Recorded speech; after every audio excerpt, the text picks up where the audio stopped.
Well, comrades, we live in exciting times.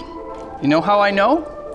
Well, I developed my notes for this presentation where I was going to explain to you the level of anger in society without an outlet. And then I had to change my notes a bit, at least, because some of that anger has found an outlet. And this could be a movement, and it already is in many ways a movement that is a qualitative shift in the situation, but it could be a movement of epic proportions. And we will see in the days to come. More on that later, though. So yeah, we live in an epoch, as we quite often say, of sharp turns and sudden changes. And there is a reason for this. So a recent poll in early October said, they asked thousands of people in Canada what best describes their feeling towards the federal government. 54% said angry or pessimistic. Only 29% said optimistic or satisfied. Another poll asked if they thought the country was on the right track. You had 62% said the wrong track. Obviously, these are somewhat vague questions, but they give you a general outline of the way people feel about the situation is not good. They think things are going in the wrong direction. And if you remember, this is actually a complete 180 from 2020, where you had this COVID bump and this national unity thing, which we predicted that this would not last very long at all. And now you have a massive amount of anger in the population at the situation. However, you generally speaking, especially politically, have not seen an expression for this anger. At least on the left, you have not. I think we've noticed this. It's reflected in a feeling of apathy. There's a bit of a doomerist thing amongst the youth. You've had many mass movements, climate strikes, the George Floyd protests, left-wing leaders rise and fall and betray, and people feel like there isn't anything you can do about it. There's cynicism, and there's a bit of a retreat from politics. But this cannot last forever, especially because, as materialists, we know the material reality, the economy, is fundamental at the end of the day. So what you may not know is that actually the COVID measures implemented in 2020, most notably the CERB, actually decreased wealth inequality for the first time in a while by a little bit, because it basically raised the bottom up temporarily. And this was after decades of increasing inequality. But now, with the lifting of the COVID measures, what you have, according to Stats Canada, is on average, gains in household wealth acquired over the previous year have been erased. That's Stats Canada. Just this year, Canadian household wealth fell by almost $1 trillion. Debt growth outpaced income gains for the first time in a couple of years. Households added $56 billion in debt just in the second quarter of this year. Now, households have a record $1.82 in debt for every dollar they bring in income. Household debt acts as a dead weight on the economy because it's a depression on spending, of course. This amounts to just household debt. I'm not talking about government debt or corporate debt. Just the debt that working class families have amounts to 105% of the gross domestic product of the country. So yeah, meanwhile, what you have is billionaires have increased their wealth by 57% since the beginning of the pandemic. And the 51 richest billionaires in Canada own as much as the poorest 40% of the country. So how can we explain this situation? Why is this happening? It's not just removing COVID measures, but it's also a phenomenon that we explained, and I hope people have reread our 2020 perspectives. We explained this phenomenon. The measures being implemented by the government in 2020, we said, would lead to an inflationary crisis. We predicted this. Inflation, key question today. We're seeing this with this strike of Ontario education workers. Inflation is the main question. So yeah, when the crisis hit in 2020, what did the bourgeoisie do? Did they say, let the market figure itself out? No, they rushed to save the system. They bailed out the capitalist system. In April of this year, there was a stat that the government released that said since the crisis hit in those 2 years, they had spent $576 billion in COVID measures, mostly in corporate bailouts. At the time, what did we say in 2020? We said government spending is no permanent solution to the crisis and only delays the inevitable, ultimately making the situation worse by adding all sorts of distortions with inflation and massive debt. That's what we said in our perspectives in 2020. These measures implemented by the government were really quite unprecedented, although that word is losing meaning as everything these days is rather unprecedented. But the bourgeoisie, their politicians, were doing things and have been doing things that they said they would never do again. Measures implemented that in the past led to mass inflationary crises in the 1970s. And we said that this is exactly what these measures would lead to. The printing money, the massive injection of money into the economy to bail out businesses, etc. Now, at the time, the Bank of Canada basically downplayed the risk of inflation, saying it wasn't going to lead to inflation. Now, what are these very same people saying? They're saying, oh, well, there's inflation, obviously, but whose fault is it? Workers' wages. That's the fault for inflation. So what are the strategists of capital doing to help people deal with the rising cost of living? They're resisting wage increases. Seems like a great way to help people, right? So that they're arguing that if you increase wages, this is actually going to create a wage price spiral, and it will lead to massive inflation. This is a nonsensical argument. We've written articles about this. Probably the best way to explain it is inflation has reached a 40-year high this year, 8.1%. Wages, meanwhile, only grew by 3.1%. So basically, workers have taken a 5% wage cut just this year in their real wages. What does that have to do with inflation? Workers have suffered a 5% wage erosion. And this is a key question in the class struggle. At the same time, a lot of people on the left, the reformist left, were arguing that don't worry about the debt. Don't worry about it. It won't lead to inflation. Don't worry about inflation. Or now people are saying it's just corporate profiteering, right? It's just corporate greed. It's not inflation, it's corporate greed. So all of a sudden, randomly this year, corporations decided to profiteer and price gouge way more than normal.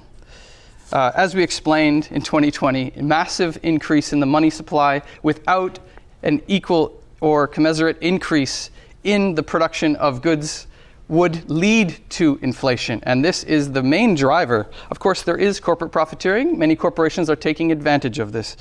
There is also supply chain crisis and whatnot, but you can't just boil it down to corporate profiteering. And inflation is real. Like I said, it peaked at 8.1% this summer.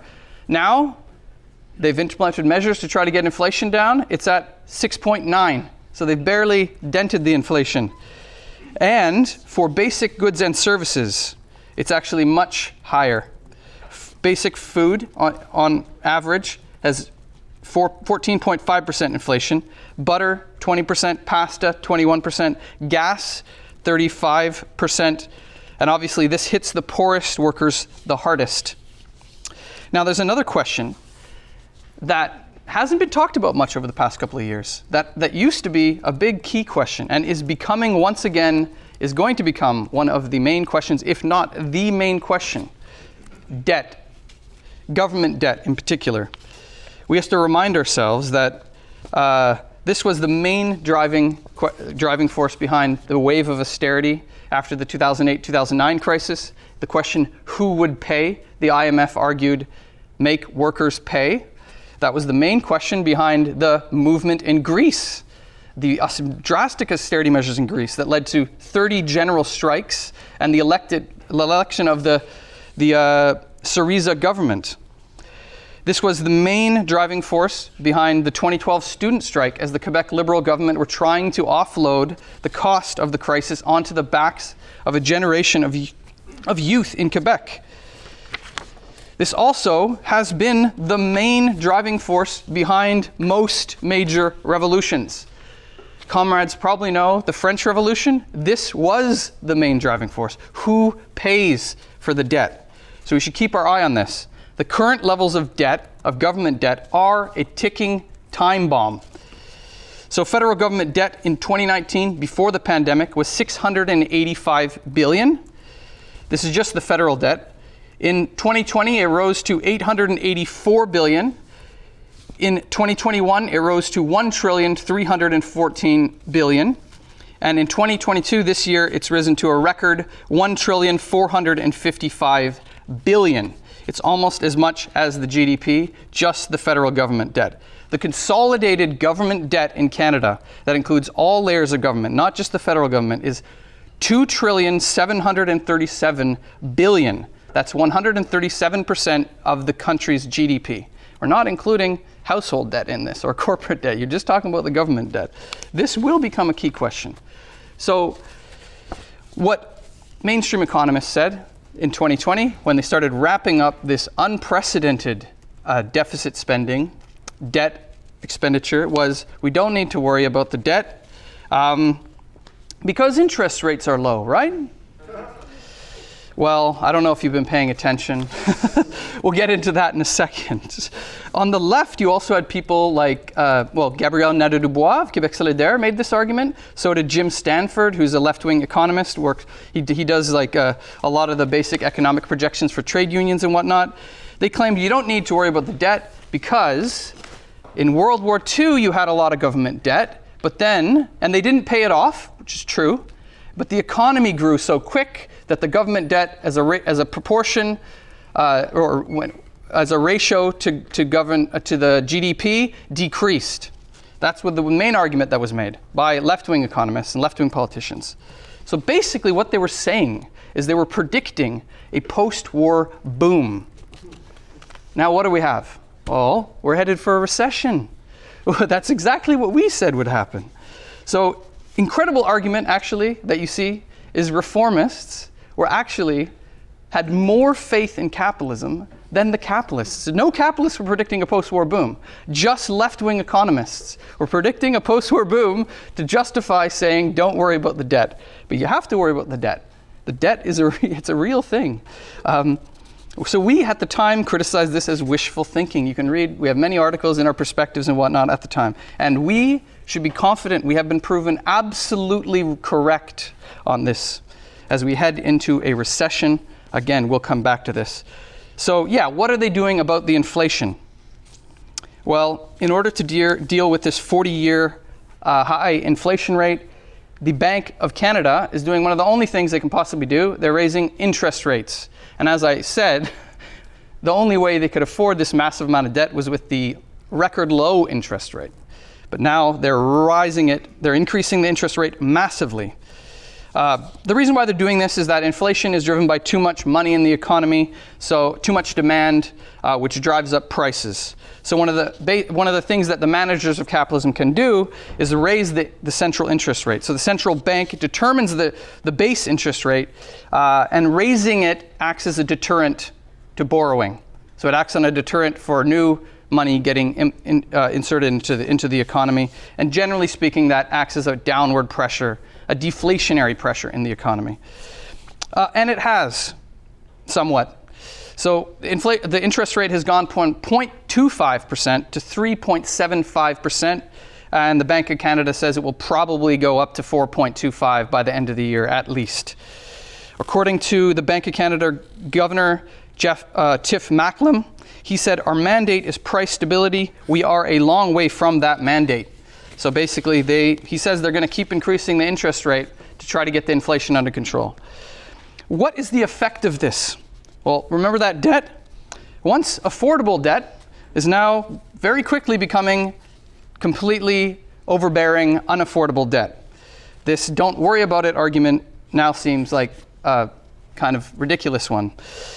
Both government debt and household debt are going to become a massive problem, are already starting to become a massive problem for the government and for individuals and for families. So we could be witnessing, and I think in many ways we already are, a perfect storm of, we'll have a perfect storm of inflation, high interest rates, combined with a recession, and austerity measures, actually, will be back on the table sooner or later. As the former Bank of Canada Governor Mark Carney has said recently, this is a time to reduce deficits, not increase them. So they're encouraging Trudeau to stop it. They're still running deficits generally, to pull back.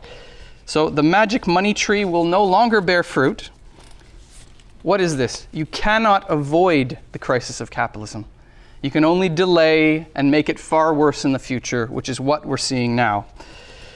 Now, Canadian capitalism, which historically has had room to maneuver and avoid the major effects of the crisis of capitalism, unlike some other countries, and therefore avoid class struggle and avoid revolution, is rapidly losing this room to maneuver.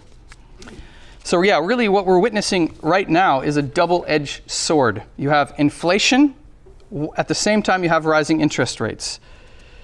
High inflation means a crisis for an increasing layer of workers. It slowly pushes you over the edge, starting with the poorest.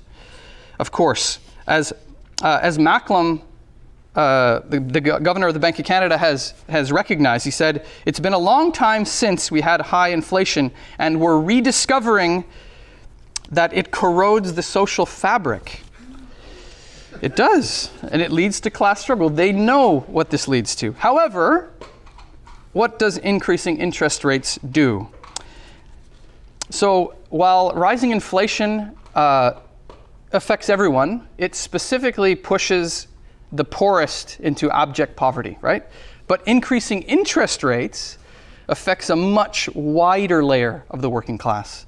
Middle class people, working class people with houses, with mortgages, are going to start being squeezed by this. So yes, according to the Bank of Canada, anyone renewing their mortgage will see a 30% increase in their monthly payments. And approximately 50% of mortgages in Canada are on what is known as a 5-year fixed term. So they'll have to renew soon enough.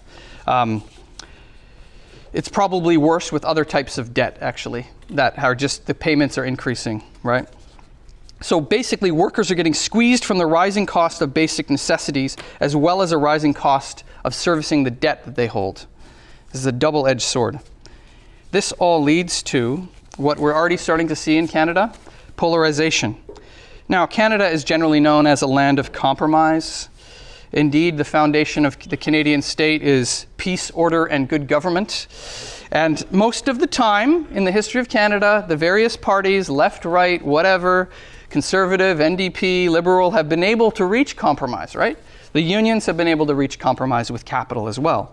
And they've been able to do this because capitalism has been relatively stable and prosperous, comparatively. But this is all changing.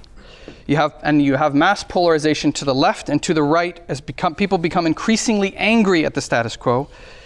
And the establishment, and I would argue the establishment on both sides of the political spectrum, have been trying to keep a lid on this. Got many examples of this. On the left, you have an abject failure of reformism in the mainstream. We have this level of anger in the population that is increasing. And you don't have to be a rocket scientist to see that it's going to continue to increase. The reformist leadership has come up with the wonderful idea that they should essentially merge with the liberals. Jagmeet Singh and the federal NDP are basically propping up the Liberal government with the confidence and supply deal, which we described earlier this year was not worth it. It's not worth it. They're selling themselves too short at a time of unprecedented economic crisis and social polarization. So what has materialized? Bill C-31, which is supposed to be targeted support for households. Well, basically what this amounts to is $41.67 will go to families making under a combined $35,000 a year, which is a very small number of people will get $41 a month. Bill C-30, targeted tax relief, will double the GST rebate for 6 months. So, you know, you're going to get a few $100. I think, okay, that's individuals and families will get a few $100, which is welcome, but I mean, that's kind of a joke when you see what's happening with rising interest rates and inflation, right? And this is only temporary, and people won't get it until the end of the year. The dental plan was the big one. Part of Bill C-31 is also so-called dental care, which the NDP is saying is it's dental care. Actually, Don Davies, an NDP MP and health critic, bragged that this is the single biggest expansion of public health care in 60 years. But what is this? It's not dental care, actually. It's not dental care. It's not a universal dental care plan. It's a stopgap measure to give parents who do not have access to dental insurance. So it's kind of like Obamacare, actually. Probably, I don't even think it's as good as Obamacare, actually. And it only applies to kids under 12, and only if their family makes under 90,000. So a combined 90,000. So it's basically means tested, massive bureaucracy you have to wade through to fill out forms to prove that you're eligible for this thing that's not even that much. So is it worth it to prop up the Liberal government till 2025 in this context of economic and political instability? No, it is definitely not. And the chances are that the Liberals were going to do these very minor things anyway, and they're using the NDP as a left cover. This opens up the opportunity for the right populists, for, in particular, Pierre Poilievre, who is the new conservative leader, which I will get back to in a second. So yes, the failure of reformism. Well, we've seen this quite spectacularly in Alberta, which has been in a crisis for many, many years, economic and political. The Labour leadership have shown an incredible lack of fighting spirit. And honestly, they could have brought down the UCP government many times. Many, many times people were looking to fight. Instead, they've allowed them to carry out a palace coup, to take Kenney out, and to quote Jason Kenney, allow the lunatics to take over the asylum. We'll get back to that in a minute when we talk about right populism. Probably a good example, one of the best examples we have of the failure of reformism is in British Columbia. Now, many people were undoubtedly happy when the BC Liberals were gone. Horrible conservative government attacking working class people, nearly provoked a general strike in 2005. People were happy that these rich bastards were gone. But now you got the NDP, and people are asking themselves, what the hell is this? What is this? Is this a left-wing government? Is this a social democratic government? Is this a Labour government? This government and the Labour bureaucracy that backs them up have sunk to new lows. They betrayed on pretty much everything. They betrayed environmentalists with the Fairy Creek blockade and many other things. They've betrayed the indigenous people at Wet'suwet'en. And now, more fundamentally, they betrayed the trade unions. That's their traditional base. And they have had help from their friends in the Labour bureaucracy to do so. You had the BCGEU strike, which is public sector employees. 95% strike vote in support of action to win a cost of living adjustment, COLA, which we've been arguing for. 95% strike vote. The BCGEU presented a deal to their members that was a betrayal of this, and only 53% voted in favor, which tells you something. The leaders argued firmly in favor of this sellout deal, and they could only convince just over half the members, which they celebrated as a victory. Scandalously, information has now come out that the president of the BCGEU union that was negotiating with the NDP government is on the BC NDP executive. Is this a conflict of interest? Convincing your members to accept the sellout deal? You cannot make this stuff up. But this is the new lows in the betrayal of reformism. Another one, John Horgan was the NDP premier of British Columbia, has resigned as leader this summer, probably getting out before things got too tough. And it looked like there was going to be a simple coronation of David Eby, the establishment candidate, who said the inspiring words in the city that has the highest rent in the country and is the eviction capital of the country. He said, British Columbians shouldn't expect any radical departures if I'm successful. Well, he has been successful, but how did he become the leader of the BC NDP? So the left fielded a candidate, which really upset EB. He even made it clear, oh, this is unfortunate. It's going to take me a few more months to get into office now. So there was basically an eco-socialist candidate. She openly said she was a socialist. Anjali Apparadai, she ran, she criticized Horgan, she criticized the NDP establishment for their record, and actually had some enthusiasm in her campaign, and many, many new members. It's something that we haven't seen in a long time. Kind of like Corbynite candidate, to be honest. Surge in volunteers inspired thousands of people to get involved to sign up to the NDP after many had torn up their membership cards. So what did the NDP bureaucracy do? They said, wonderful, democracy, we'll have a vote, right? Nope. The new Democratic Party disqualified Anjali, and it's clear why they did this. She would have won probably. That EB had no enthusiasm behind him. People were very mad, and they disqualified her. They didn't want a Corbyn-type situation, so they're keeping the lid on this, on the polarization, right? The radicalization. Quebec. Well, we just had an election in Quebec. You might not have been paying attention because it wasn't very interesting. It was a strange election. Reminded me a little bit of the federal election last year, with a similar result. Just produced almost a very similar result. Quite boring. If you watched any of the debates or what the parties were saying, it was almost as if the pandemic never happened and there wasn't a massive crisis. Quebec Solidaire, that made serious gains the last election on pretty bold left-wing demands. They kind of set the tone for the election. They moderated themselves in their discourse.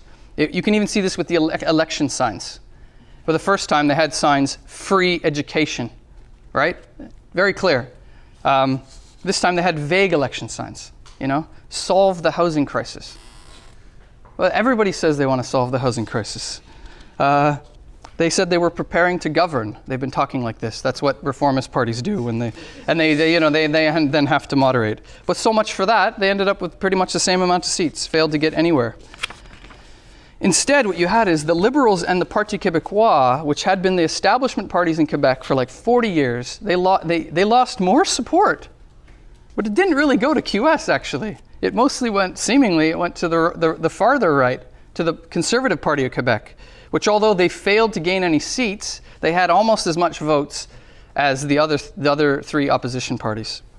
And the CAQ still enjoys relative popularity. The key word is relative, and I believe temporary. And this is, as we've said, for all intents and purposes, QS, they put themselves forward as if they are part of the establishment. Get this straight. The establishment doesn't really want them, but they want to be a part of the club, right? You see this most clearly. I don't know if you saw this. We published articles about it. There was a bit of a mini crisis politically in Quebec because not the Parti Québécois, not Québec Solidaire. The Parti Québécois said, we're not going to swear allegiance to the king.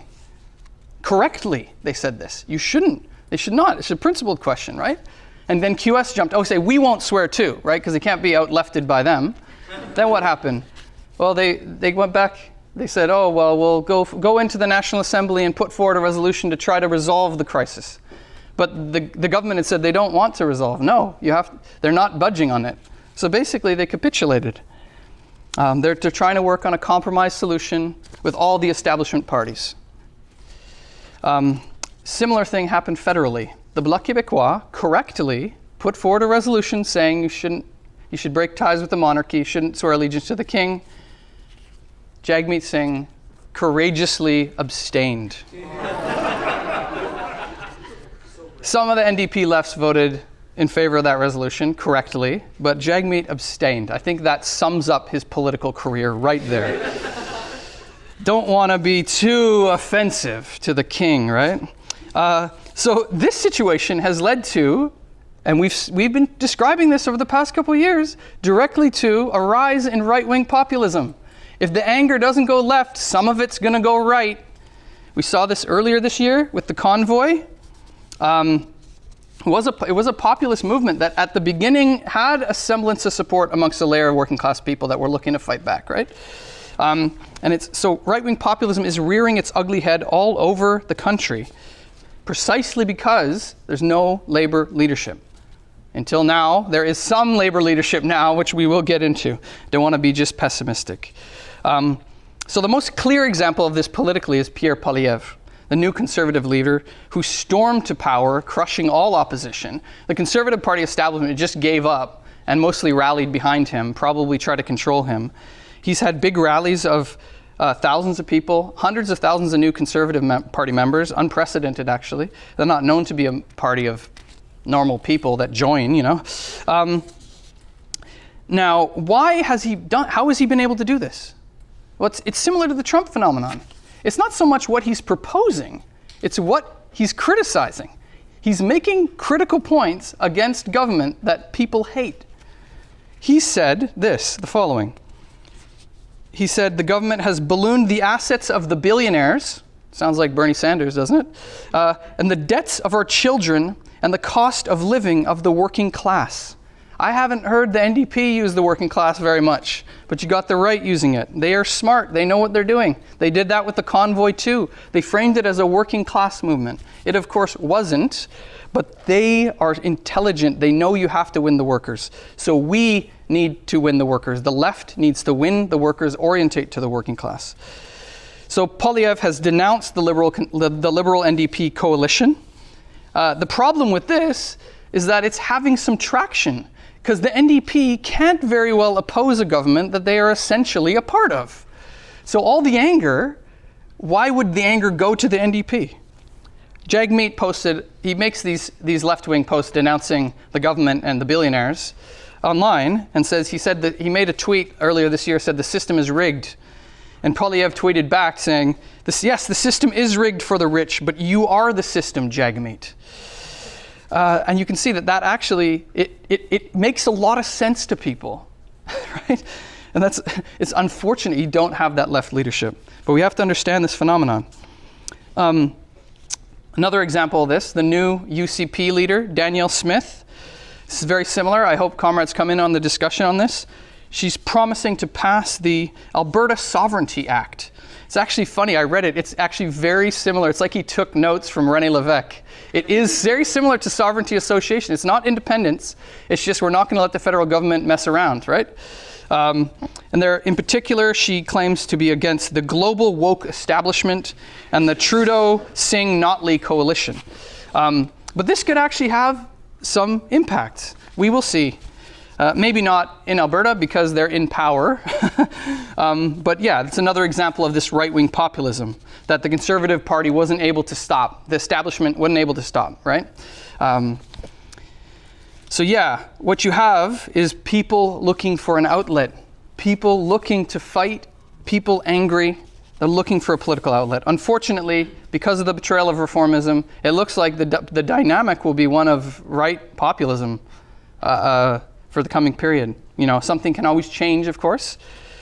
That doesn't mean that that's going to be the only thing, as we can see here in Ontario.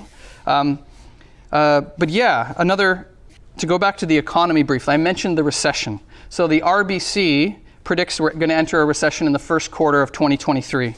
According to the finance minister, Chrystia Freeland, she said mortgage payments will rise, business will no longer be booming, and our unemployment rate will no longer be at its record low. So they're predicting working class people will suffer.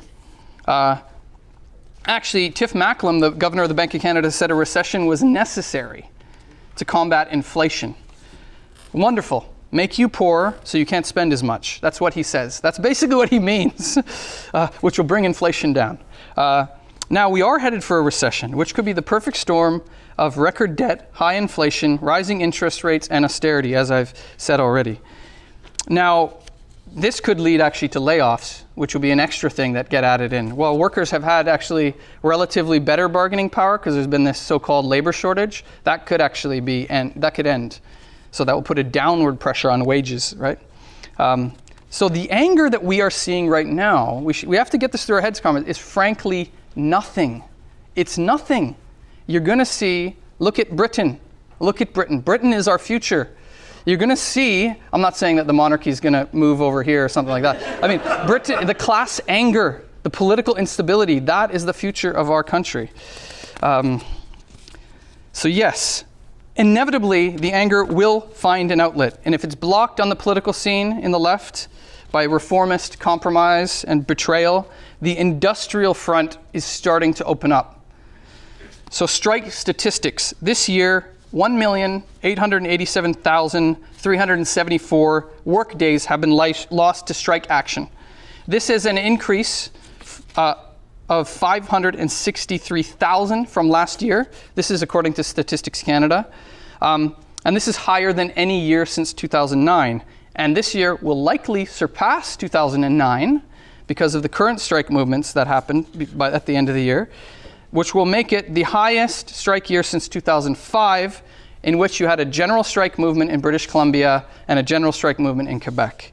So this is what is happening on the industrial front. What we said in 2020 was inflation equals class struggle. And we were entirely right, and we've been making that point. Earlier this year, we made that point. Inflation is going to lead to class struggle. It is leading to an increase in class struggle as workers get squeezed. I already mentioned the BCGU strike. They were demanding COLA. This is a common and recurrent theme.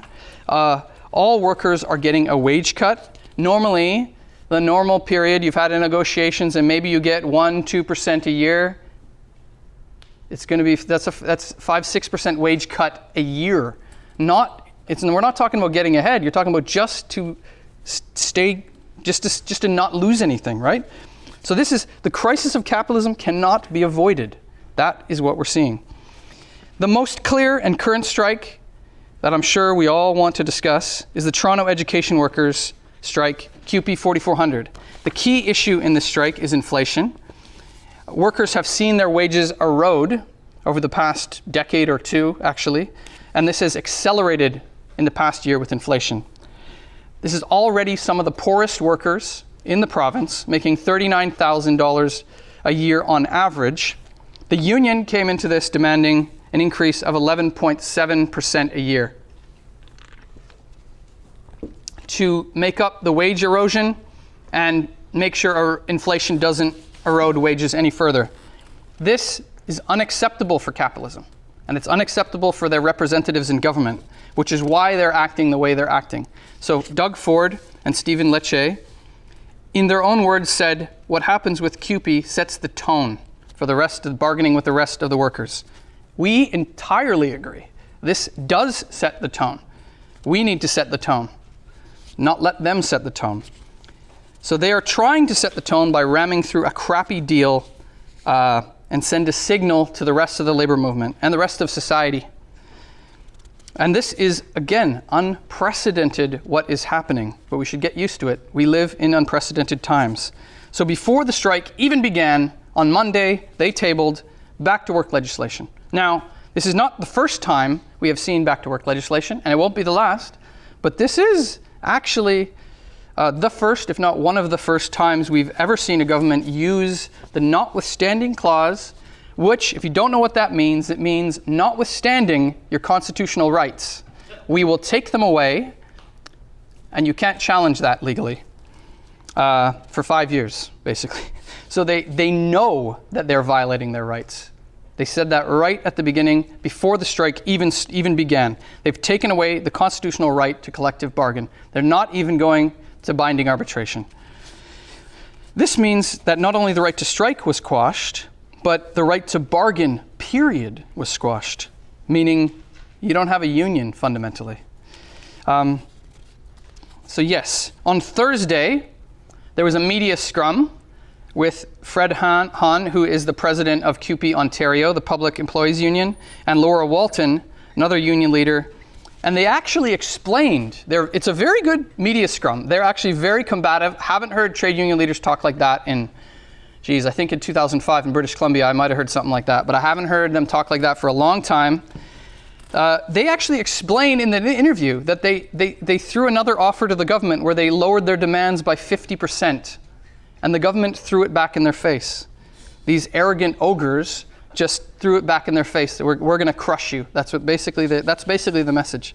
And that reacted back on the trade union leaders who are mad, and they're channeling that anger of the working class.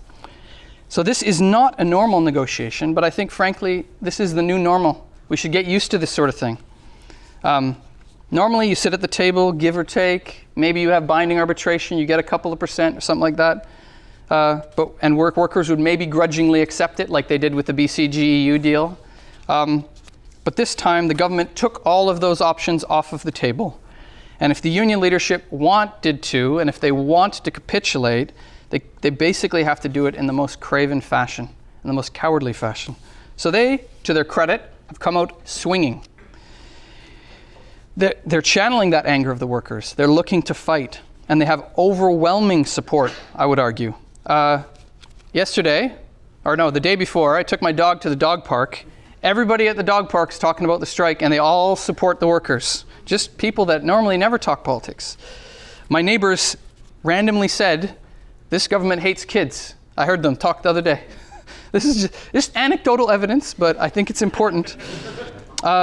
And yes, I do think, in the words of Fred Hahn, he told the government, he was warning them. He's like, "You don't know what you have started." I think that is true. And they said, "You have awoken a giant." They have awoken a giant. The Ontario working class has not moved in any significant way since the 90s, basically. It is a giant. It's the biggest working class in the country. And they have militant traditions, and they're starting to rediscover them. So there was an online poll before the law was passed that said, they polled 20,000 people. I know it's an online poll, it's not scientific, but I think it's all we got. That's all I could find. Of the 20,000 people polled, 65% support the union. And this was before they passed the law. You can imagine it's much higher, much, much higher. So the government's basically alienated everyone. They've even alienated like the petty bourgeois liberal crowd who are all upset that they're tearing up constitutional rights. If you're alienating the petty bourgeois liberals, I saw some people on the demonstration, lawyers on strike. That's what they said. I had never seen that, actually. It's quite incredible. So they're basically throwing bourgeois legality out the window. Interestingly, this is also not just an Ontario issue. This is actually, the labor movement across the country is up in arms. We already said some students in Edmonton, of all places, have protested in solidarity with the workers. There was a press conference yesterday of some of the Quebec major unions where Daniel Boyer, who is not known as some super radical union leader, he's the leader of the biggest union, FTQ, he said, "If we must go to Toronto, we will go to Toronto." Which, if you know Quebec, people don't like Toronto and Quebec. So that means a lot. They also said it's for the entire Canadian labor movement to mobilize. So it's cutting across the national divide. Normally, you got Quebec politics that does its own thing, and the politics in the rest of the country completely different. But it's uniting people. You can see it, the working class unity, the international sentiment that it's an injury to one is an injury to all, and it's starting. It's just the beginning, I believe. So that is what is happening in Ontario. Yesterday at the rally, Fred Hahn, the president of CUPE Ontario, said that a general strike was possible. We don't know if that's possible. I haven't heard union leaders talk about a general strike in a while. But yeah, could be on the table. I think that might be necessary to defeat this law. So, while there, generally speaking, has been a bit of a depressed mood, I think it's starting to shift, and we're going to see more and more strikes like this as people look to fight back. And we shouldn't always think that leaders always betray, they're all a bunch of bastards. That's not true. You're starting to see people stand up, and you're starting to see the ranks, the pressure of the ranks, find a point of expression in left-wing union leaders that stand up and say enough is enough. And the economic conditions that I've described are acting as a pressure cooker, and they will create mass class battles. Reformist betrayal, compromise, union leaders will not be able to hold it back forever. And we must prepare ourselves for this inevitability. And again, I want to say, follow the developments in the United Kingdom. Follow developments in Britain. Anarchy in the UK. This is what we are seeing. It is absolutely unprecedented. The birthplace of capitalism proper, one of the biggest empires that has ever existed, is crumbling. It's being torn apart with class polarization. They had 3 prime ministers and a monarch go in a week. In 8 weeks. And I believe Britain shows our future. So we should expect more polarization, more anger. And we should not, if there, we get some reports that like people were a bit depressed, not really wanting to get involved. That is inevitable. You will have moments like that. We should not succumb to that. We have revolutionary optimism because we look for the future. When we look at the current moment, actually, of working class people in Ontario, working class people are rising up, and they will rise up when they want to. And so, yes, we should be absolutely optimistic for that. And we should prepare. We should prepare for movements like this. So as Marx described, people will tolerate a socioeconomic system as long as it develops the productive forces of humanity. But once it fails to develop the productive forces of humanity, it enters into a period of decline, and those very productive forces revolt against the system, ushering in an epoch of revolution. The writing is on the wall. That is what we are talking about here. We will have revolution in Canada. We are already starting to see the initial shots of mass class battles. This is the epoch we are living in, comrades, and we must prepare ourselves for that. Thank you.